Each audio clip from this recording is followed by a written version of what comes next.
Começamos mais uma edição de Conjuntura aqui pela TV Mar, canal 25 da NET. Hoje vamos conversar com o advogado José Fragoso, com o presidente da Casal, Clécio Falcão, e também com o Fábio Guedes, presidente da FAPEAL, Fundação de Amparo à Pesquisa de Alagoas. Aguarde só um instante.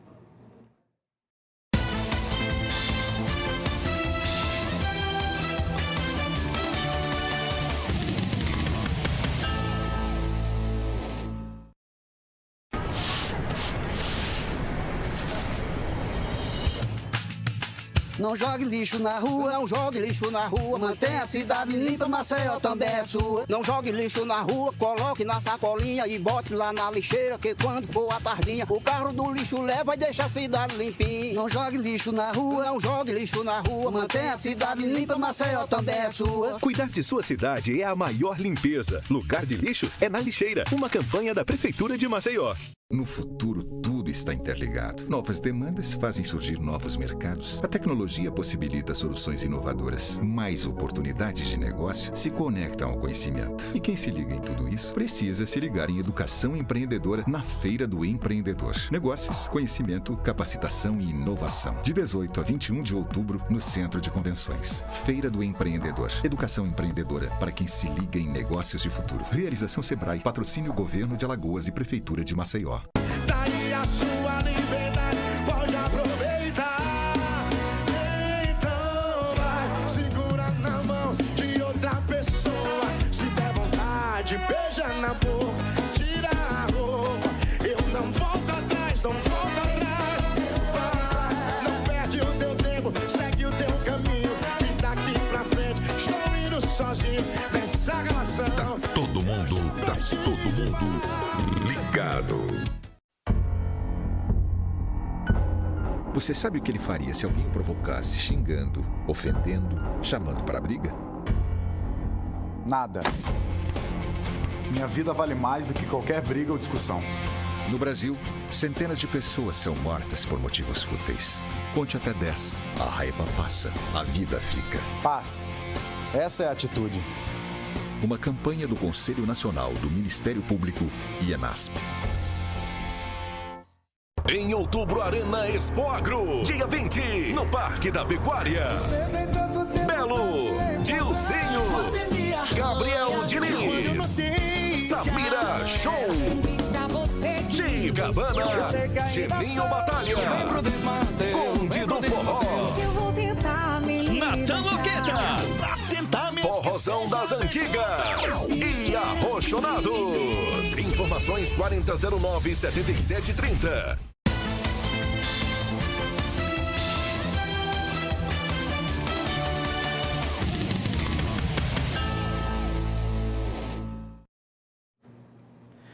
Nosso primeiro entrevistado nesta edição de Conjuntura, aqui pela TV Mar, canal 25 da NET, é o advogado José Fragoso Cavalcante. Ele que atua na área criminal e atua também na área do direito eleitoral. Fragoso, bem-vindo aqui à nossa TV Mar, nossa Conjuntura. Bom, nosso primeiro assunto é justamente a decisão do Supremo Tribunal Federal, estabelecendo que o Congresso tem que autorizar o afastamento do mandato do parlamentar, desses parlamentares acusados em crime. Qual é a sua opinião a respeito disso? Eu lhe pergunto porque foi uma decisão bastante polêmica, principalmente a decisão que foi o voto que decidiu, o voto da ministra Carmen Lúcia, presidente do STF. Bom dia, Flávio. Bom dia, telespectadores da TV Mar. Eu assisti toda essa polêmica, inclusive nas redes sociais, muita gente se posicionando de um lado e do outro. E a decisão é uma decisão apertada de 6-5. O que ocorre, Flávio, é o seguinte: a Constituição, ela veda a prisão preventiva, por exemplo, dos parlamentares. Para que isso? Qual o fundamento dessa vedação? Não é porque vai ser um privilégio para o parlamentar, absolutamente. Na verdade, é garantir o livre exercício do mandato e evitar que haja perseguições de natureza política. Esse é o fundamento. Se não é possível a prisão, a não ser naquele caso de flagrante de crime inafiançável e ainda assim referendado pela respectiva Casa Legislativa, mas se não é possível a prisão, não vai ser possível também a imposição de qualquer medida cautelar que vá influenciar exatamente no exercício do mandato. O que se pode discutir hoje é se realmente ainda temos a necessidade dessa garantia para os parlamentares no sistema democrático que vivemos. Isso, acredito que pode ser discutido. Mas, do ponto de vista da Constituição, entendo eu que, da forma como ela está hoje, a decisão do Supremo, nesse particular, foi acertada, porque se veda a prisão exatamente para garantir o livre exercício do mandato. Se é para isso, não pode haver nenhuma medida cautelar que venha a influenciar exatamente no exercício desse mandato. Tem muita gente estranhando essa decisão do Supremo, dando como exemplo o episódio que envolveu o agora ex-senador Delcídio Amaral. Sua avaliação nesse comparativo? Esse é o problema de termos decisões casuísticas. Não tenho nenhuma dúvida de que, no caso Delcídio, a decisão foi absolutamente casuística. Foi para aquele caso concreto, porque havia um reclamo social grande. Mas se inventou, inclusive o Supremo fazer isso, decretar uma prisão em flagrante. Flagrante é uma situação de fato, a pessoa pode ser encontrada em flagrante, mas jamais uma autoridade decretar que alguém está numa situação de flagrante. Eu estou em flagrante quando eu estou cometendo um crime, quando eu acabei de cometer aquele crime, ou quando eu sou encontrado em situação que me faça presumir ser o autor daquela infração penal. Não era o caso do senador Delcídio Amaral. Então, naquela oportunidade, o Supremo decidiu casuisticamente. Portanto, quando vai decidir de acordo com a Constituição, há toda essa celeuma, exatamente porque o caso do Delcídio foi diferente do caso do Aécio. Esse é que é o problema. Estava errado no caso do Delcídio. O Supremo, quando decretou com base naquela aspiração popular naquele momento. Havia um reclamo muito grande por parte de alguns parlamentares, alguns congressistas, de que o Supremo estaria usurpando as atribuições dos congressistas e, inclusive, algumas vezes legislando na ausência de decisões por parte do Congresso. E aí? Essa questão. O agigantamento, não só do Supremo, mas do Poder Judiciário, de uma forma geral, sobre os demais poderes, é um fato, né? E nós vivemos um sistema que temos que ter harmonia entre os poderes. Não é que o Judiciário não pode atuar controlando os atos do Executivo nem do Legislativo. Isso ele pode fazer, sim. O que ele não pode é atuar de forma a interferir na atividade legislativa ou na atividade do Executivo. Isso de forma alguma. Por isso que os poderes são independentes e harmônicos. Essa é a lição de Montesquieu, tão esquecida nos dias de hoje. Há um sentimento com essa decisão mais recente do Supremo de que a Operação Lava Jato tende a não dar em nada, pelo menos em relação aos políticos detentores de mandato. Será que chegaremos a esse ponto? Essa questão está se colocando porque também a Lava Jato ela começou a ter um agigantamento, né? Você hoje tem um juízo universal para praticamente todas as causas de corrupção do governo federal. Então, eventualmente, nós vamos ter aí excessos, nós vamos ter investigações assodadas, nós vamos ter situações de não comprovar a culpa de alguém. Ou até mesmo situações de que pode haver panos quentes em determinadas situações, o que é muito ruim. Mas o problema é se personalizar o combate à corrupção na pessoa do juiz Sérgio Moro. Ora, o combate à corrupção deve ser feito por todas as instituições, exceto, a meu ver, pelo Judiciário. Por quê? Porque o Judiciário tem que julgar e não combater. Quem tem que trazer os elementos de prova da prática de crimes, seja ele de colarinho branco ou não, é o Ministério Público. E o que é que se está fazendo hoje? Estamos tendo, basicamente, o que eu chamo de tortura moderna, que é a prisão desnecessária por muito tempo para que o camarada faça a delação. Isso é que precisa acabar também. Essa questão da prisão sem necessidade, né, é uma reclamação de muitos advogados. E realmente, quais são as situações em que deve, em casos rumorosos como esse que tem acontecido, deve acontecer a prisão? A prisão, como diz a legislação processual penal, a prisão preventiva, nas hipóteses estabelecidas em lei. Garantia da ordem pública, conveniência da instrução criminal ou assegurar a aplicação da lei penal. Exemplo, um investigado que ele está se desfazendo dos seus bens, né? E isso numa tentativa de subtrair-se à aplicação da lei penal. Aí sim se decreta a prisão preventiva, ou aquele que está na iminência de fugir, se decreta a prisão preventiva, aquele que está a coagir testemunhas, a interferir de alguma forma no processo ao seu benefício, aí sim é necessária a prisão preventiva. Mas a prisão preventiva tem que ser encarada como exceção, jamais como instrumento para fazer a realização do direito material, como é isso que está ocorrendo hoje. Se faz a prisão preventiva, se deixa a pessoa na prisão durante longo tempo, de forma ilegal, até que a pessoa resolva fazer uma delação premiada. E a delação premiada, nessas circunstâncias, ela é muito perigosa. Por quê? Porque alguém que está preso há cerca de 8 meses, 10 meses, 1 ano, né? Ele vai fazer a delação e aí ele pode criar situações, muitas vezes inexistentes, para poder se safar daquela prisão. Quais seriam, na sua opinião, os limites da delação premiada? Primeiro, eu sou absolutamente contra a delação do camarada que está preso preventivamente. Essa é.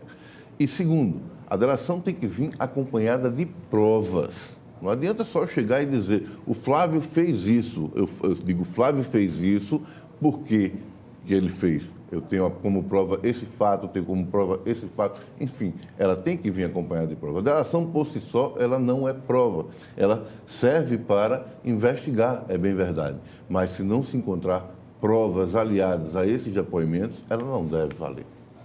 Bom, uma outra polêmica na área jurídica foi a decisão da Justiça no sentido de que a lei da ficha limpa pode retroagir para punir eventuais pessoas que eventualmente infringiram a chamada lei da ficha limpa. E aí?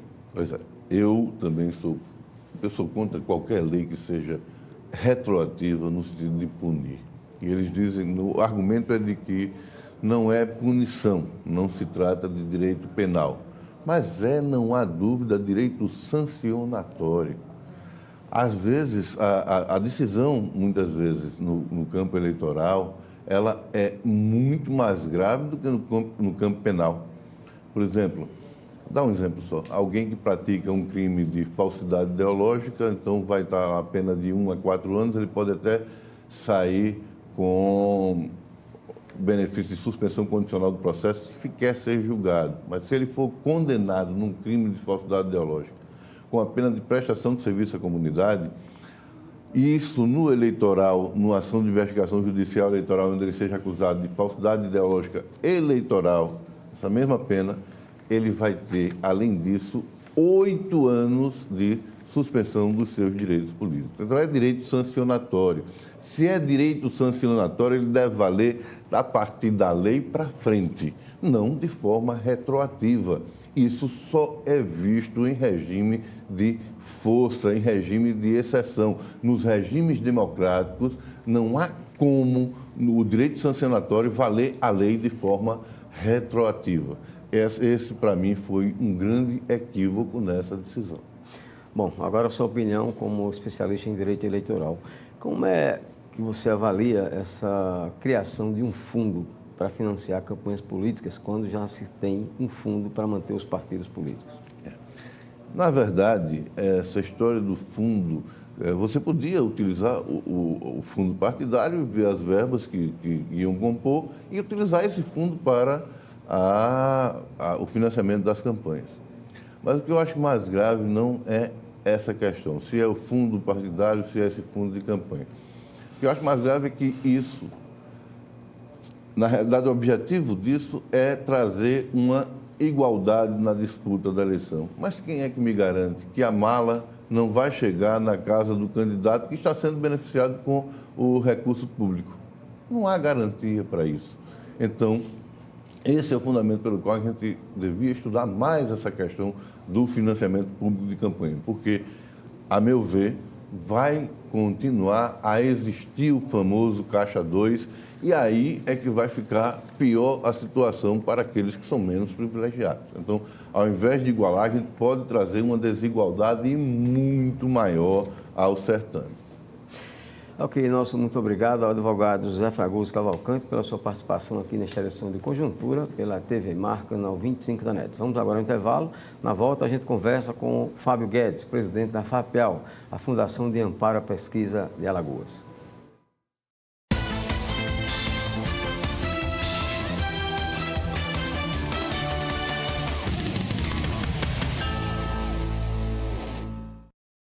Ter uma vida app é brincar na chuva, mas também é ser atendido com agilidade. Ter uma vida app é jantar com quem você ama, mas também é contar com a maior rede pediátrica do Norte e Nordeste. Ter uma vida app é ganhar vários likes e também usar tecnologia de ponta para diagnósticos precisos. Ter uma vida app é ser feliz e cuidar do sorriso. Para ter uma vida app, faça a App Vida. A App Vida faz bem para você.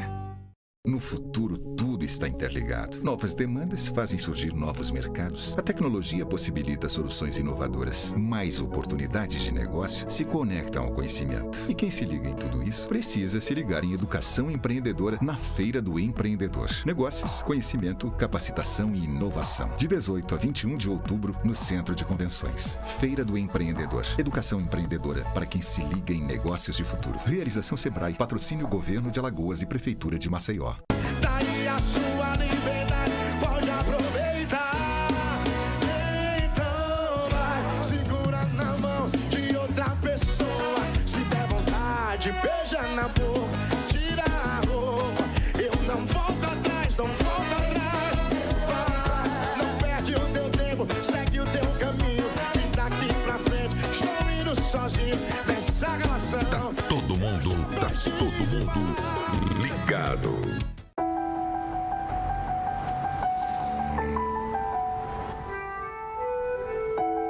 No Brasil, milhões de crianças abandonam as escolas para trabalhar nas ruas. Muitas vezes, obrigadas pela própria família ou por exploradores. Algumas adoecem e até morrem. Trabalho infantil não é legal. Uma campanha do Ministério Público do Trabalho.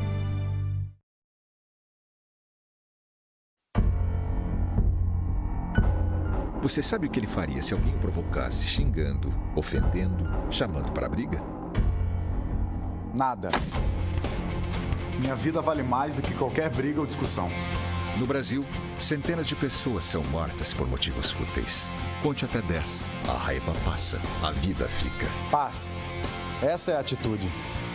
Uma campanha do Conselho Nacional do Ministério Público e ENASP. Em outubro, Arena Expo Agro. Dia 20, no Parque da Pecuária.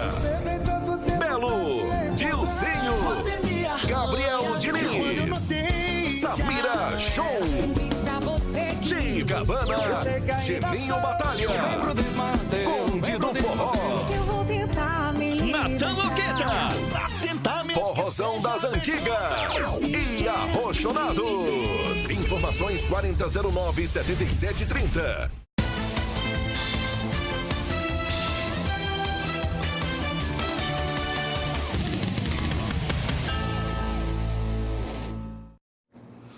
Voltamos à conjuntura aqui pela TV Mar, canal 25 da NET. Daqui a pouco nós vamos conversar com o presidente da Casal, companhia de saneamento de Alagoas, engenheiro Clécio Falcão. A partir de agora, o nosso entrevistado é o professor Fábio Guedes, ele que é o presidente da FAPEAL, a Fundação de Amparo à Pesquisa do Estado de Alagoas. Professor, bem-vindo aqui mais uma vez à nossa conjuntura. Bom, vamos começar falando, temos aqui vários assuntos, sobre a Bienal Internacional do Livro, promovida pela Universidade Federal de Alagoas, agora há poucos dias, e que, mais uma vez, foi um grande sucesso, em termos de conteúdo, em termos de presença de público também. E a FAPEAL teve uma participação importante, né, apoiando esse evento, e eu queria saber a sua opinião sobre esse evento, sobre a importância dela para a cultura aqui no estado de Alagoas. Obrigado, Flávio, estar aqui no programa, novamente, Conjuntura. É um prazer nosso sempre estar aqui discutindo, debatendo com você e o seu público. A Bienal, Flávio, é um evento cultural. Ele não além de ser um evento cultural, ele tem uma programação paralela. Essa programação paralela acontece mesas redondas, conferências, palestras. O que desse evento cultural você tem um desdobramento, que são as atividades acadêmicas e científicas, não é? Então, é o maior evento de Alagoas, um evento que circula aí em torno de 200 mil pessoas durante toda a semana e é um evento que, além da comercialização de livros, você tem esse conteúdo, né, cultural, conteúdo acadêmico. A FAPEAL, ela participa da Bienal já desde 2015, né, tanto no patrocínio, como também com algumas ações. Esse ano, nós entramos como patrocinadores, e então toda a parte ali de voluntariado, as pessoas que dão aporte, suporte à Bienal, né, elas tiveram apoio direto da FAPEAL. E também, no começo do ano, desse ano 2017, nós lançamos um edital onde aportamos em torno de R$150 mil, em onde esse edital, professores do sistema de pós-graduação de Alagoas puderam apresentar projetos na forma de livros. Então, esse edital contemplou 60 projetos. Foram lançados na Bienal 30 livros, só não foram lançados 60 porque a editora Graciliano, ela não teve condições, não é? Porque o volume de produção era muito grande, então não teve condições de rodar os livros e todos os 60 serem lançados na Bienal. Então, foram 60 livros que envolvem pesquisadores da pós-graduação, estudantes, não é? E isso é importante, porque a pós-graduação brasileira, principalmente, ela é aferida pela produção científica. Então, se você dá a possibilidade desses pesquisadores aqui em Alagoas lançar livros, não é? Que foi uma parceria importante da editora da Universidade Federal de Alagoas e a editora Graciliano e a FAPEAL. Professor Fábio Guedes, falando em evento, um evento importantíssimo, né, em nível de Brasil, que vai ser realizado pela primeira vez aqui em Alagoas, que talvez seja, a gente estava conversando no outro programa, em termos de captação de participantes, talvez seja o maior evento da história de Alagoas, que é a reunião em 2018 aqui em Maceió, da Sociedade Brasileira para o Progresso da Ciência, a SBPC. Qual tem sido a participação da FAPEAL na captação desse evento e na execução desse evento em 2018? De fato, 2018, Alagoas, especialmente a capital, se tornará o centro da ciência, tecnologia e inovação do Brasil. Nós vamos receber a 70ª reunião da Sociedade Brasileira para o Progresso da Ciência e é um evento que estima-se que entre 12 e 15 mil inscritos no evento estarão aqui em Maceió, fora ainda 500 participantes convidados pela SBPC, que vão de palestrantes, vão também de expositores, vão também de instituições da área de ciência e tecnologia do Brasil que vêm colocar aqui as suas áreas de atuação, né, na forma de stands. Então, a FAPEAL teve um papel fundamental, Flávio, porque a vinda da SBPC para cá começou com a articulação política da FAPEAL.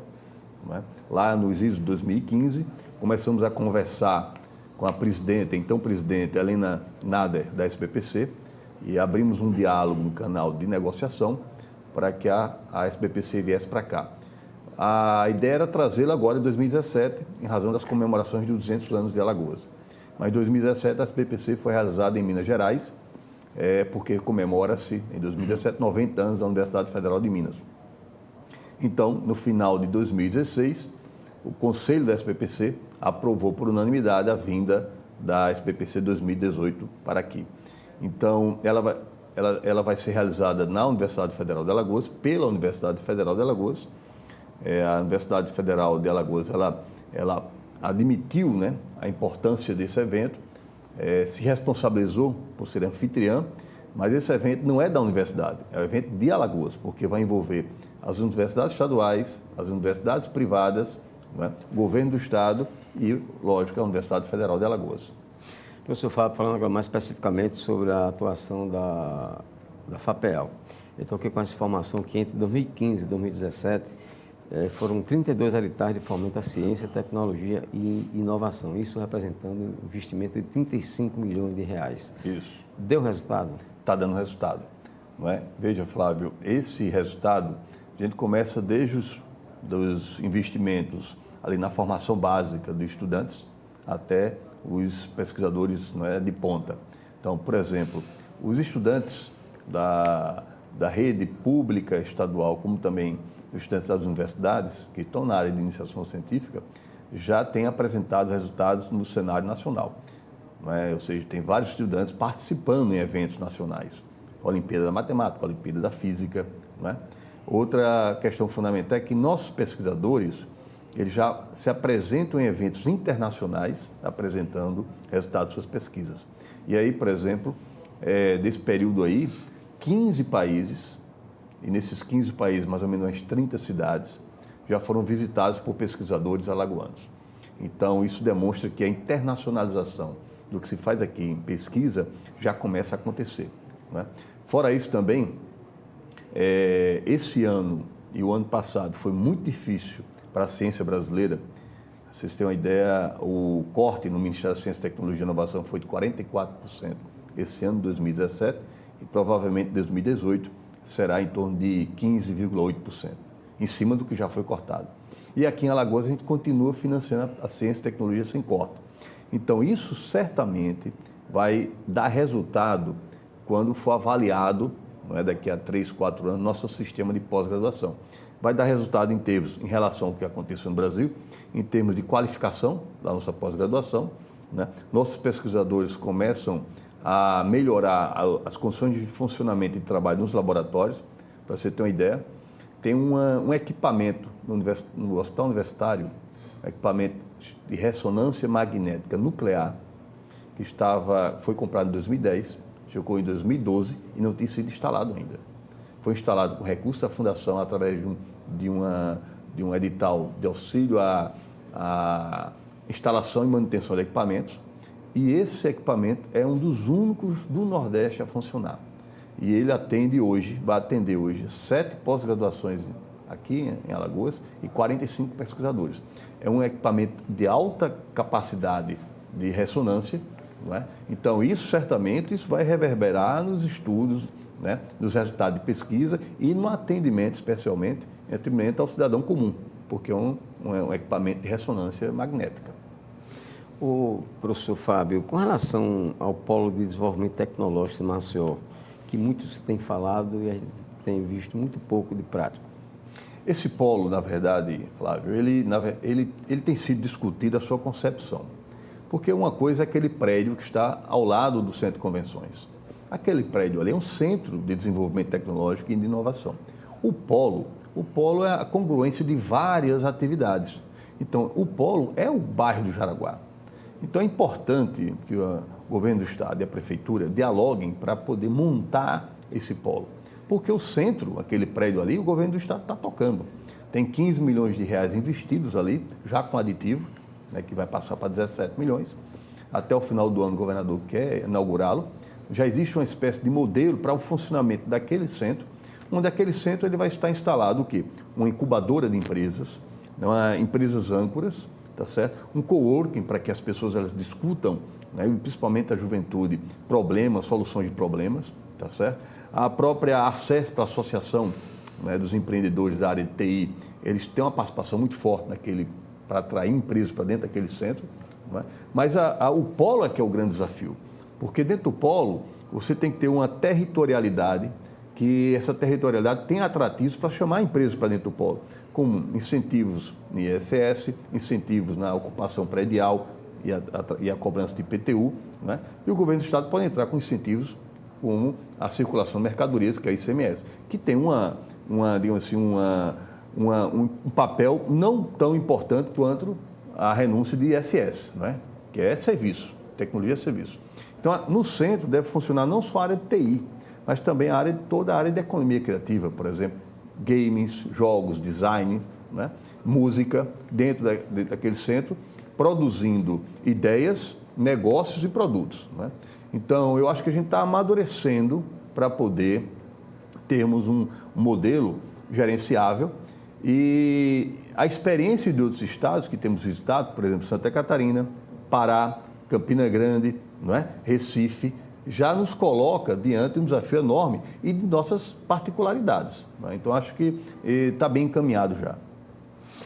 Bom, nosso muito obrigado ao professor Fábio Guedes, presidente da FAPEAL, a Fundação de Amparo à Pesquisa do Estado de Alagoas, pela sua presença aqui nesta edição de Conjuntura. Vamos agora ao intervalo, a gente volta conversando com o engenheiro Clécio Falcão, presidente da Casal, a Companhia de Saneamento de Alagoas.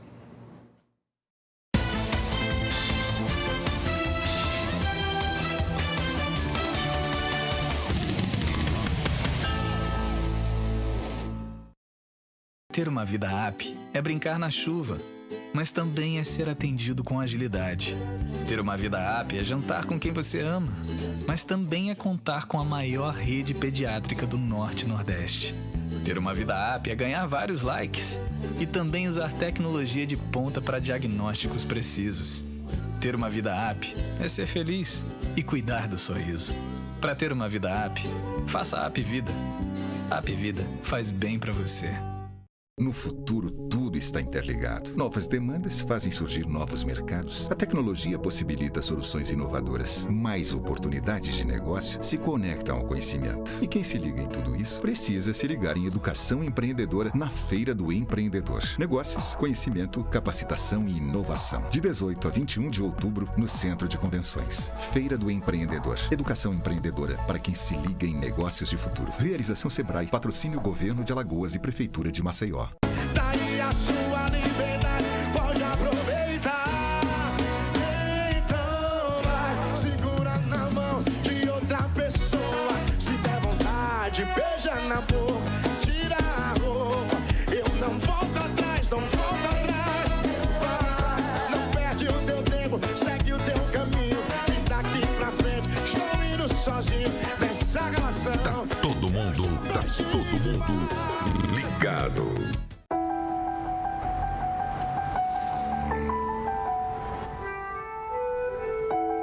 No Brasil, milhões de crianças abandonam as escolas para trabalhar nas ruas.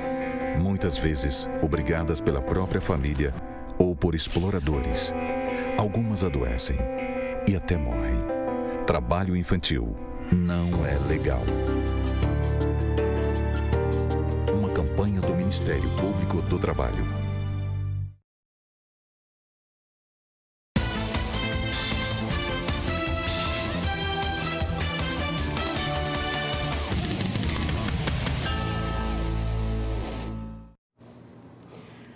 Quem está aqui conosco a partir de agora é o engenheiro Clécio Falcão, presidente da Casal, a Companhia de Saneamento do Estado de Alagoas.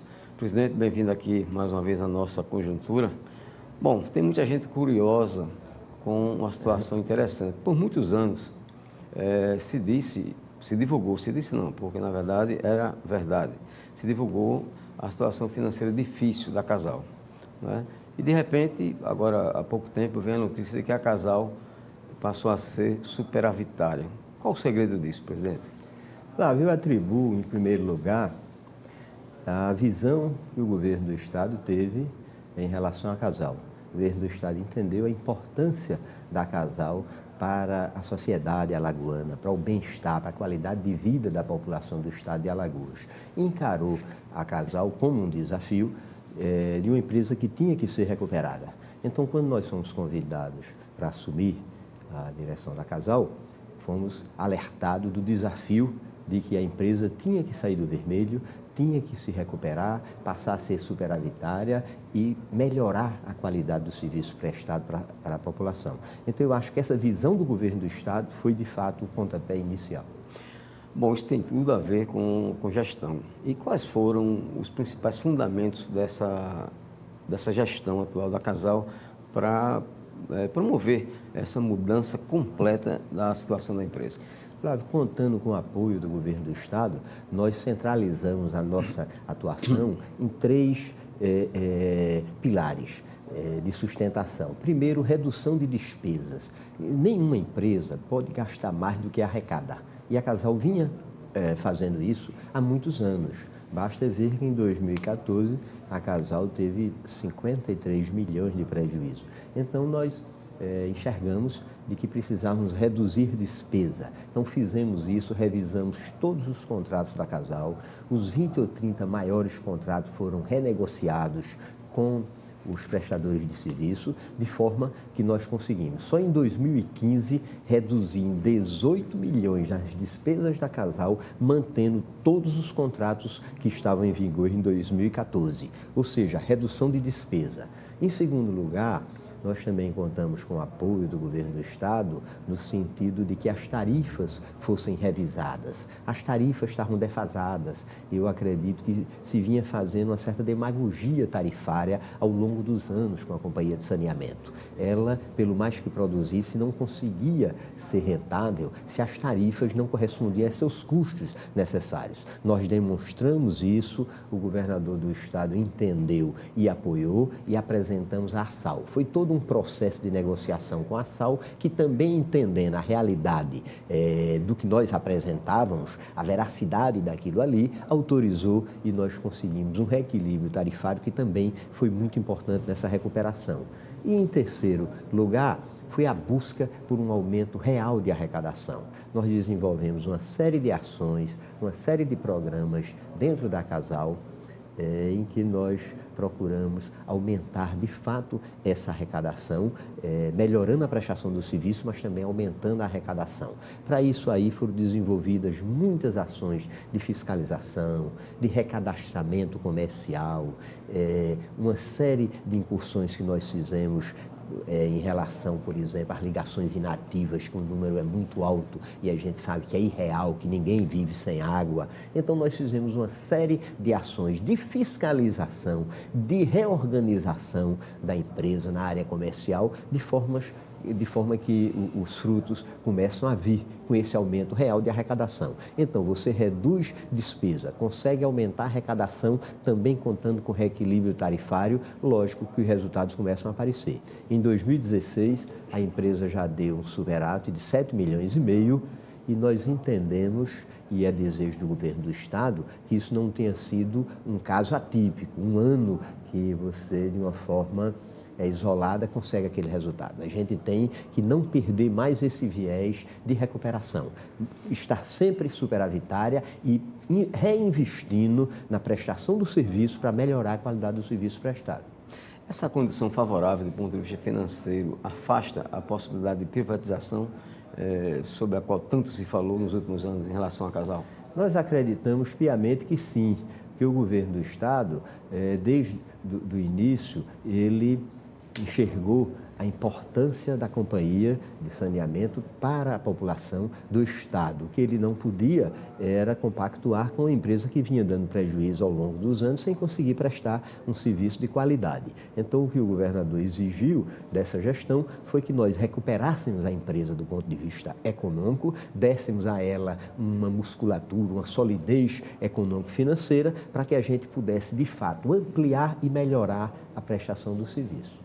Qual é o reflexo, presidente, dessa boa situação atual, em termos financeiros, da Casal para o consumidor? Para o consumidor, primeiro o aumento da oferta. Nós estamos ampliando, estamos levando água para áreas que não eram atendidas, nós estamos ampliando a rede de coletora de esgoto também, de forma que estamos ampliando a prestação do serviço no sentido da universalização, que é o que se persegue, dos serviços de abastecimento de água e coleta e tratamento de esgoto. E também a melhoria na qualidade dos serviços prestados. Por exemplo, Flávio, nós, em 2015, quando assumimos a Casal demorava muito para retirar os vazamentos de rede. Isso foi bastante reduzido, tanto o número de vazamentos como o tempo para se retirar esses vazamentos. Isso foi uma ação que a população já deve ter percebido de forma clara. Uma outra coisa, quando um sistema eletromecânico dava um problema, o tempo de recuperação desse sistema era grande. A população muitas vezes ficava 3, 4 dias sem água, na espera que uma determinada bomba fosse recuperada.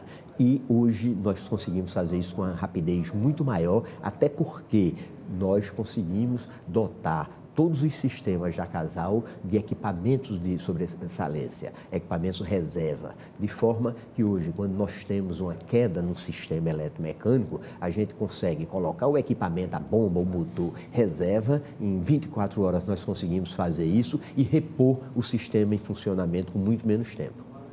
Em termos percentuais, presidente, o quanto a Casal alcança o território do estado de Alagoas no que diz respeito ao fornecimento de água e ao serviço de saneamento? Dos 102 municípios do estado, nós atendemos a 77 municípios. Dos 77 municípios que nós atendemos com água, nós atendemos a 12 municípios apenas com esgotamento sanitário. Então, naturalmente, que tem um campo imenso para crescimento, né? A Casal está capacitada tanto a receber os sistemas isolados dos 25 municípios que não pertencem, que a Casal não tem a concessão, que hoje são serviços prestados pelas próprias prefeituras através de sistemas autônomos de água e esgoto. Nós temos capacidade de absorver tudo isso e a parte de esgotamento sanitário, que nós já estamos caminhando em passos largos no sentido de dotar o estado de Alagoas de uma situação em termos de rede, de coleta e tratamento que fique pelo menos a nível da média do que se pratica no país. Bom, há alguns meses nós conversamos aqui mesmo, nessa conjuntura, sobre um programa muito interessante do ponto de vista da Casal, no ponto de vista da Casal, para a empresa, que seriam as parcerias público-privadas. Como é que elas andam? Nós temos dois grandes contratos de parceria público-privada que, embora as obras tenham sido iniciadas, ainda estão em ritmo lento por dificuldade dos consórcios vencedores das licitações de obterem os financiamentos junto aos agentes financeiros. Então, essas obras ainda estão em ritmo lento, mas tudo indica que até o final do ano essa fase vai estar superada, esses empréstimos vão estar contraídos e aí nós vamos ter em 2018 um ano muito promissor, onde nós vamos conseguir dar uma celeridade a essas obras, que são os dois contratos para esgotamento sanitário aqui na capital. Nós temos um contrato de locação de ativo que atende o bairro do Farol e todos os bairros do entorno do Farol. Então, há uma perspectiva de dentro de mais 2 anos nós termos toda essa região saneada. E temos um outro contrato de parceria público-privado que é também com um consórcio de empresas capitaneadas por uma grande empresa do sul do país, que é a GS Nima, e eles estão também por fechar esse contrato de financiamento para a gente dinamizar as obras. São as obras de esgotamento sanitário da região do Tabuleiro do Martins e também de todos aqueles bairros circunvizinhos. Presidente, para encerrar, de que modo a situação difícil do Rio São Francisco, principalmente em termos hídricos especificamente, tem afetado os serviços da Casal? As companhias de saneamento, elas são afetadas quando da redução do nível do rio, quando dessa redução das vazões de defluência das barragens, pelo fato de que nós fazemos a captação da água nas margens do rio. Quando o rio baixa o nível, se afasta das margens, exige da gente um esforço muito grande para ir captar essa água mais ao leito do rio. Isso daí exige investimentos altos. Então, essa dificuldade que nós estamos tendo, não temos até hoje tido o apoio do governo federal, que nós tanto já pleiteamos, mas com muito esforço, a Casal, juntamente com o governo do estado, em parceria, estamos fazendo os investimentos necessários para não penalizar a população. Então, todos os nossos sistemas coletivos, por exemplo, sofrem muito. Nós temos o problema no Agreste, em especial a cidade de Arapiraca, sendo hoje penalizada por esse tipo de situação. Mas nós estamos enfrentando e temos certeza de que não vamos deixar a população ser penalizada. Agradecemos a participação do engenheiro Clécio Falcão, que é presidente da Casal, aqui nessa edição de Conjuntura. Agradecemos também a você, telespectador, por nos acompanhar.